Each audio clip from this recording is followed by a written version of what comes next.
Welcome to the third and final part of my build of MODEROID's Obsolete 1/35th scale United States Marine Corps Exoframe, better known as the Toad. If you remember, this kit was donated to me by Nick at Grey Primer.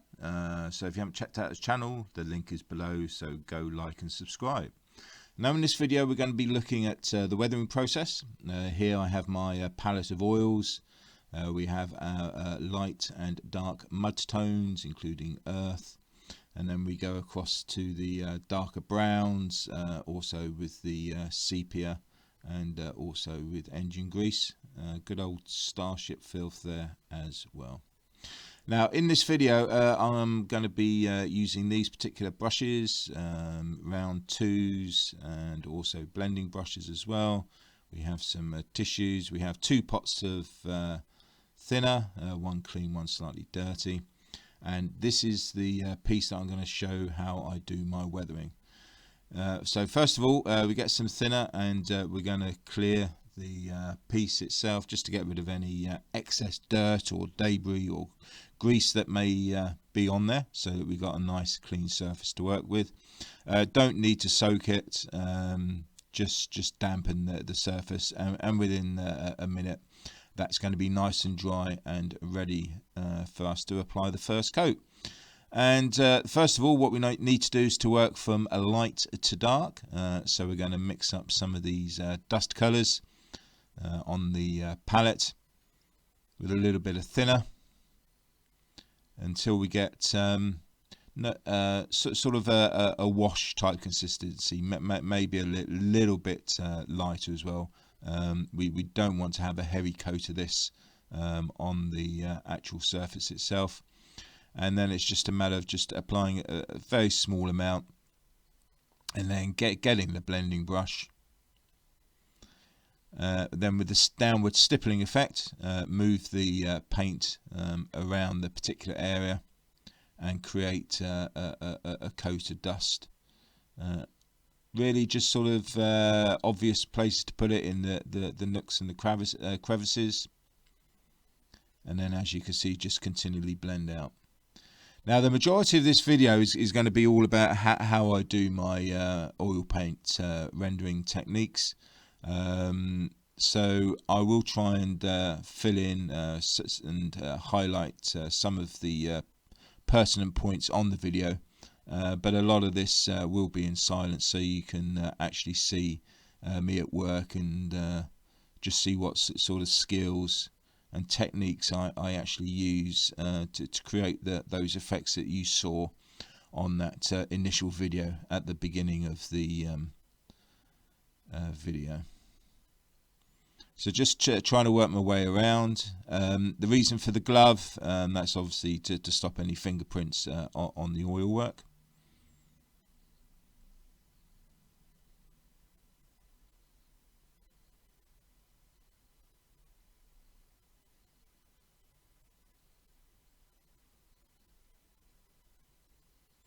With the dust layer, you don't have to be majorly precise, so you can use the larger blending brush, which I'm obviously using.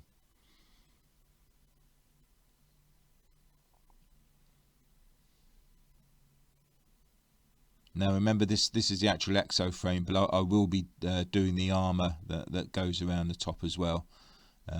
Similar processes, but different colouring and effects.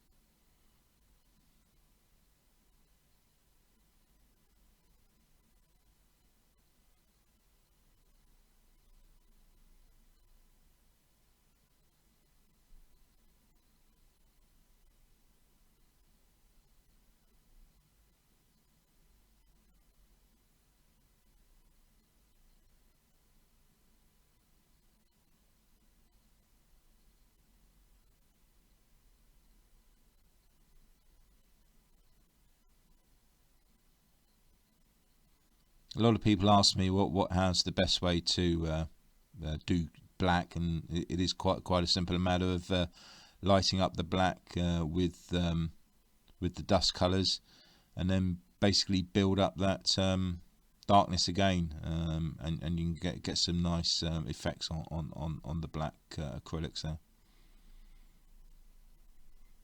Like I said before, you don't want to be smothering the model. You want to try and make sure that that those original colours still come through.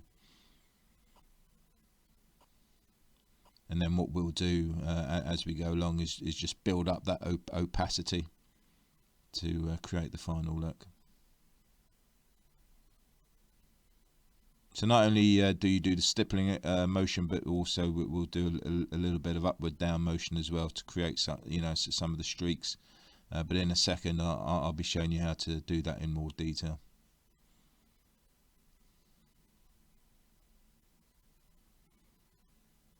And the fundamental process here is all about layering, building up layers of colour, building up layers of time.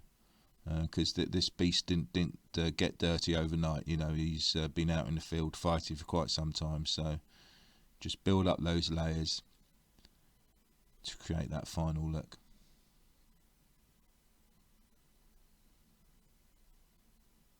So there we go. That's the first dust layer done.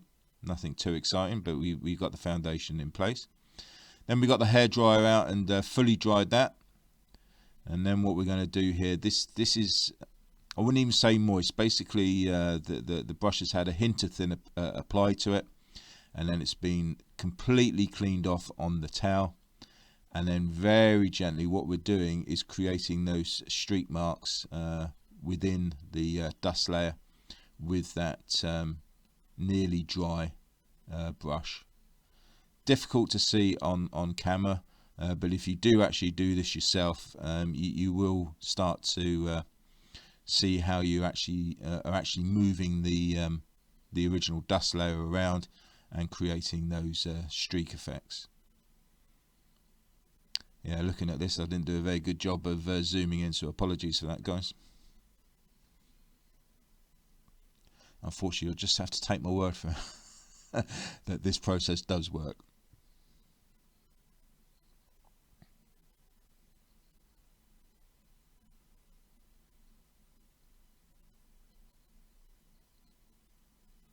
The other thing here also is I'm just taking off little areas where I think there was too much on there, just to bring back that base colour.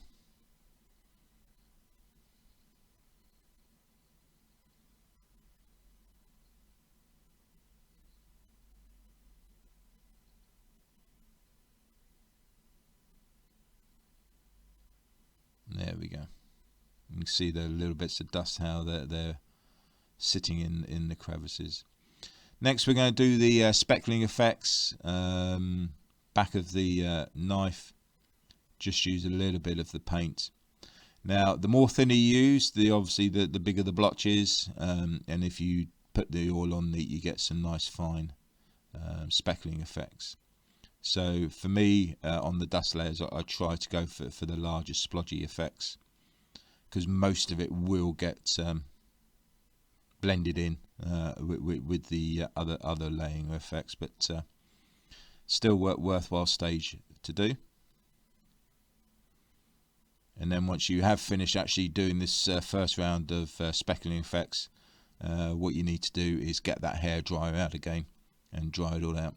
Now, the reason for using the hairdryer in between stages is you don't want to have the situation whereby the next layer is actually dragging off the original layer.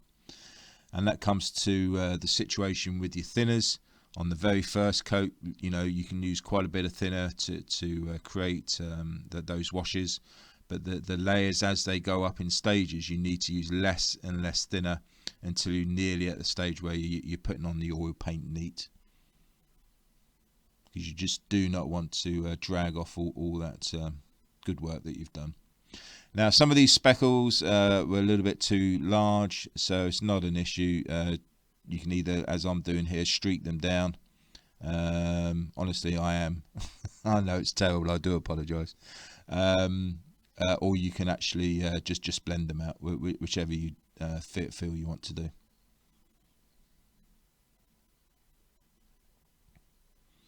There we go. That's a bit better. So that's all been hair dried, and we're now ready for the next stage. And what we're going to do is start adding some dark tones. Now in this particular instance, we're going to be using one of the brown colours. Now we don't have to be too precise here. What we want to do is just to sort of start to create shadow effects. Now you can see again we're just blending, applying and blending in, but you'll also notice I didn't use hardly any thinner here at all, because I do not want to be taking off that dust layer. And really just be selective of where you want to put this, where you want to create those shadows, obviously in the darker areas.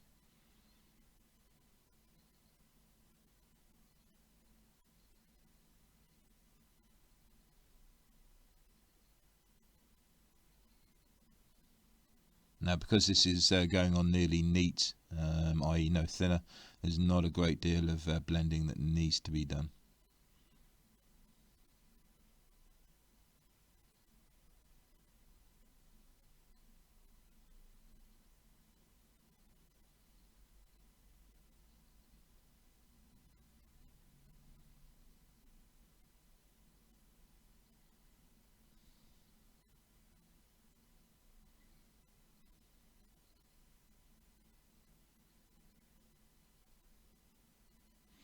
Now a lot of the Exoframe will get covered up when the armour's put on, but I've absolutely no idea at this stage what is going to be covered and what isn't.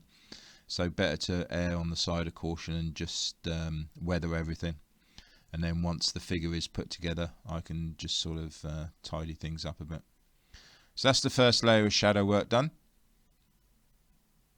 So again, hairdryer, that was all complete. If you want to add some speckling at this stage, entirely up to you, it's your build. It's just all about building up layers. So now we're going for a bit more of a dirtier colour, and here I just want to be a little bit more precise, create some more of those streaking effects. And because of the small size of this figure, you know, you have to be very careful and very precise to get those effects that you want.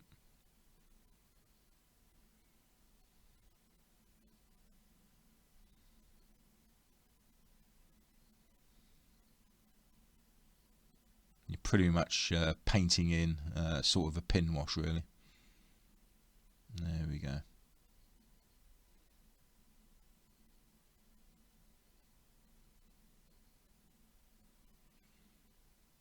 Obviously you got no reference photos, so it's really just your own imagination based on your own experiences of doing light to dark, where you feel that the shadows are going to be.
Now you'll notice that I'm concentrating all my efforts on the actual frame itself, so we'll come on to the armour afterwards. Hopefully by that time I've got my shit together and got you a better video than what this is at the moment. Really am sorry not picking up what I've been doing.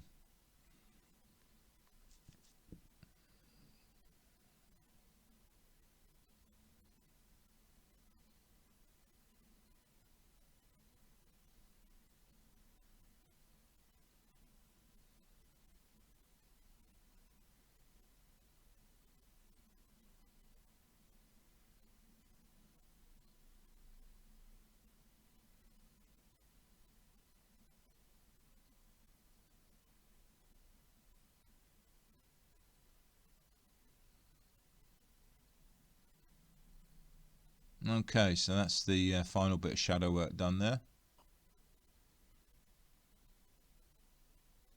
And again, we'll do some more speckling effects. Now with the final round of speckling, this is slightly more precise, so there'll be no thinner used at all. And then once the speckling effects are done, what we need to do is to add a few more areas of shadow where we feel we've missed out earlier. It's a bit like a dry brush effect, really. Just to apply on and then just drag and blend.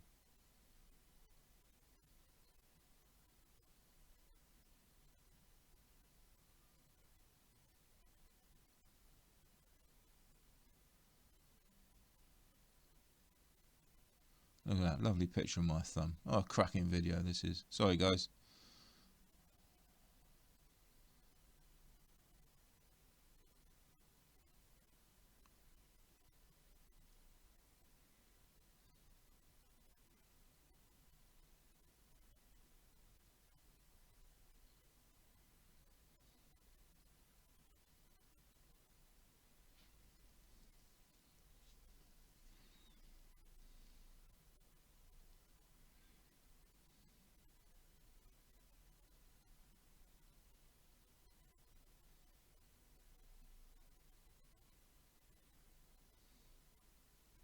From my point of view, I felt obviously the lower down the body, the more dirt and grease, etc. So a lot more work was going on around the area where the foot and the rear arm was going to go.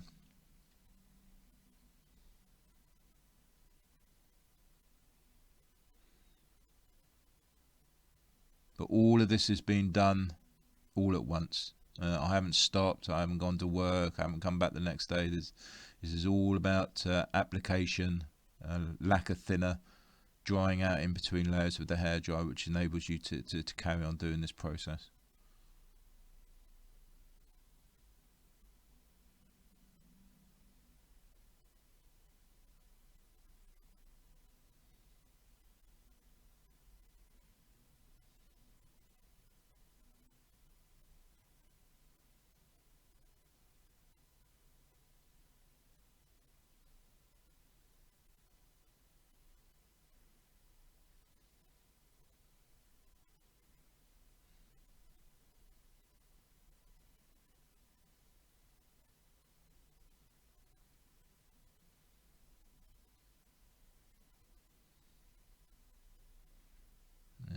I was really pleased with that. See, it looks like the dirt and the grime sort of built up over a period of time. Sort of get that sort of sludgy, dark look. So I was really pleased with that. Just do a little bit of dry brushing on the armour now. And again, we'll get that blended in. Just got to touch the edges. Do a bit of streaking work.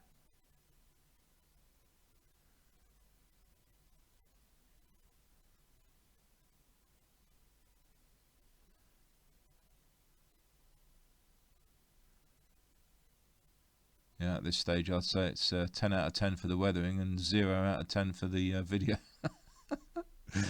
But hopefully you're getting the gist of what I'm doing. Obviously the best way to do it is to crack open those oils and have a go yourself.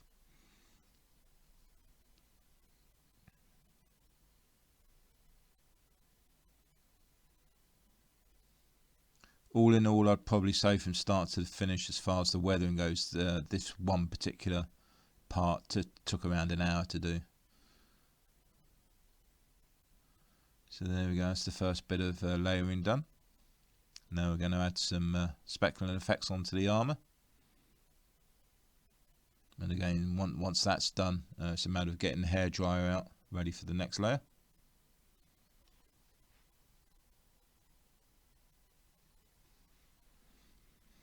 You can see that I do use the paper towel to offload any excess,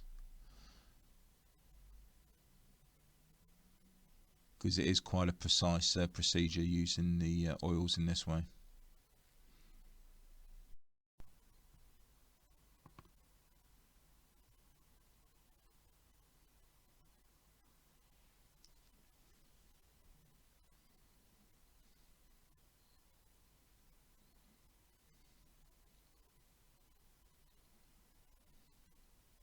Now this particular stage of speckling is quite difficult to see close up because they are very small amounts.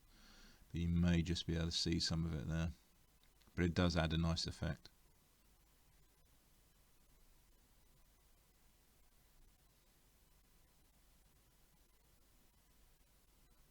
Okay, so that's all been hair dried, and now we're going to be going in onto the top half here to add a little bit more dirt and grime in.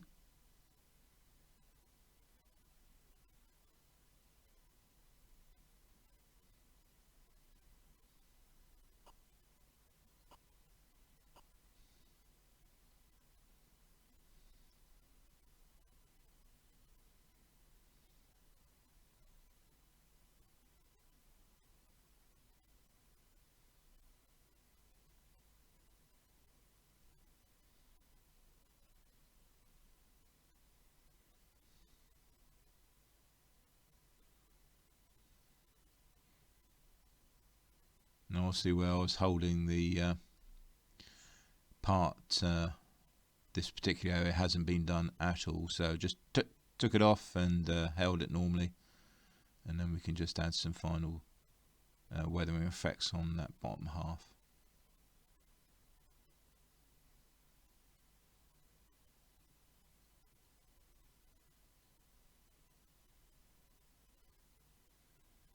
At this stage, obviously the majority of the weathering's been done. It's just going around now and just touching things up here and there, and anything you're not too happy with you can improve. That's the beauty of oils. You've got such a large window to be able to change and move oils around and clean up.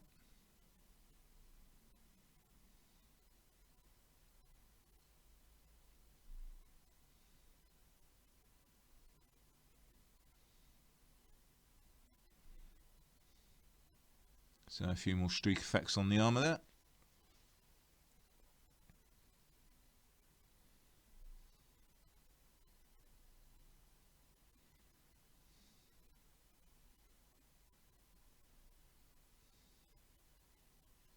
Again, it's very much a matter of just applying and then blending out.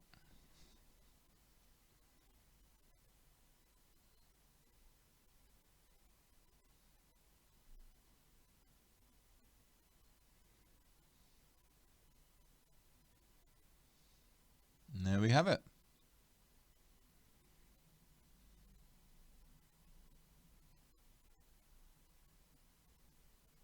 See a lot of that detail in layering, the effects that it's created.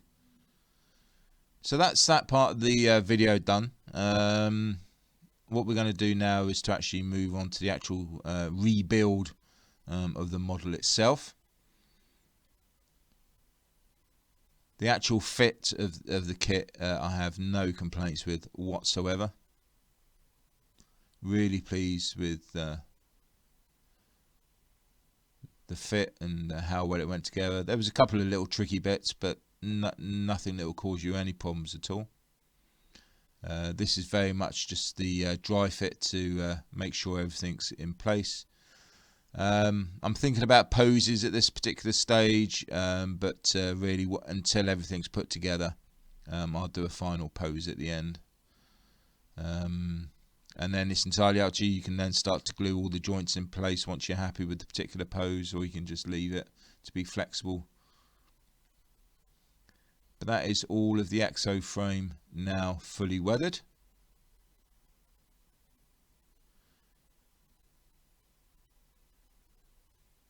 And with the Exoframe now complete, it's going to be time to have a look at the actual armour itself,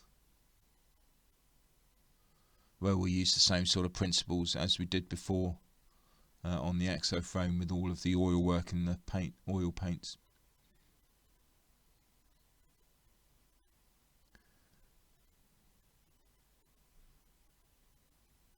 So here I've initially added on the actual dust layer.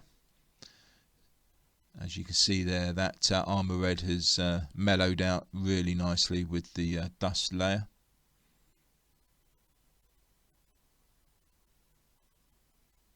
That's starting to build up really nicely now. You can see the dust speckling effects on the rear armour.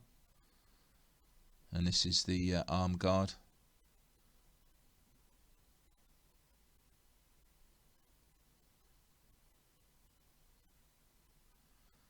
then the main top half as well. Because it's so detailed, I did do some dust pin washes as well, because there are some very hard to access areas. So with the dust layer done, then it's starting to add those shadows on that we spoke about. As you can see, the decals are starting to weather in nicely as well.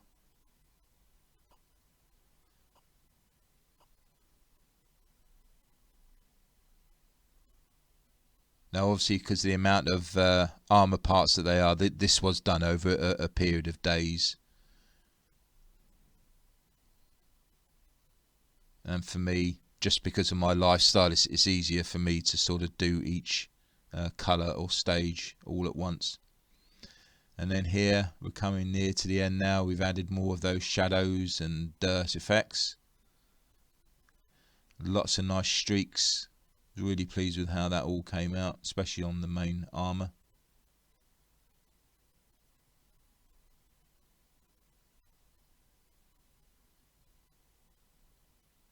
You may also see that on that last part, that the windows, I've used some holographic film, which is ideal for the tinted windows.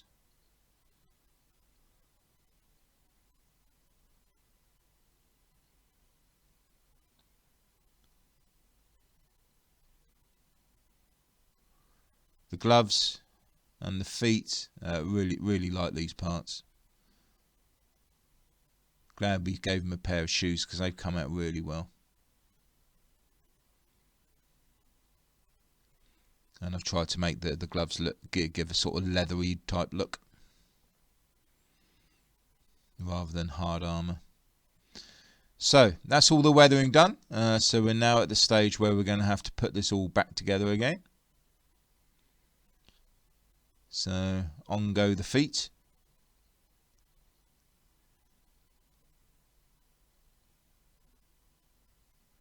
Then we had the back armour. That was a little bit tight. As you can see, got gloves on. Don't want to destroy all that good work that we've done with the oils, with fingerprints all over the place. The front armour, that went on fine on the bottom legs. The top legs, yeah, a little bit tight. I had to shave a little bit here and there, but in the end it went in okay.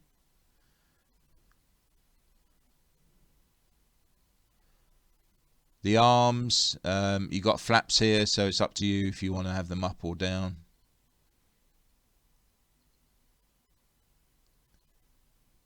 And then the lower part of the arms, really pleased I added on that extra detailing of the rivets there. That looks really nice. And then finally the little fiddly gloves. Nice contrasting colour between that and the main armour there. Just did a quick test fit to make sure that the top section goes in okay. So I was pleased with that. So then we actually put the head on. Sits nicely on top. As you can see, there is a need to make sure you do all the weathering underneath as well as on top, because it can be seen. So that's looking really cool.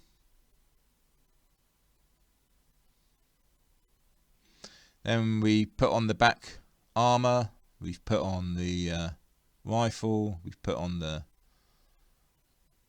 laser, the spare ammo as well.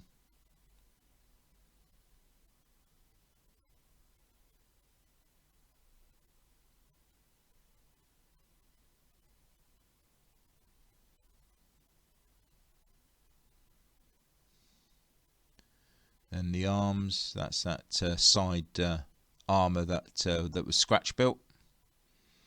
Really pleased how that all turned out.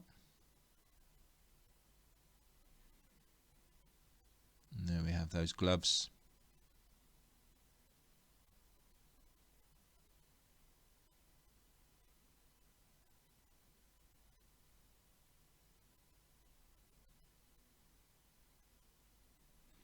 Finally the legs as well.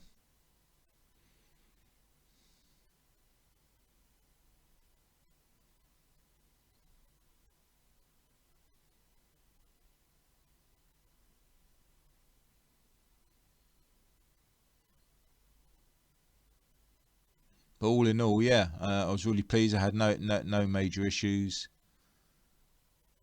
Fantastic kit, and really enjoyed adding all the little extras onto it as well.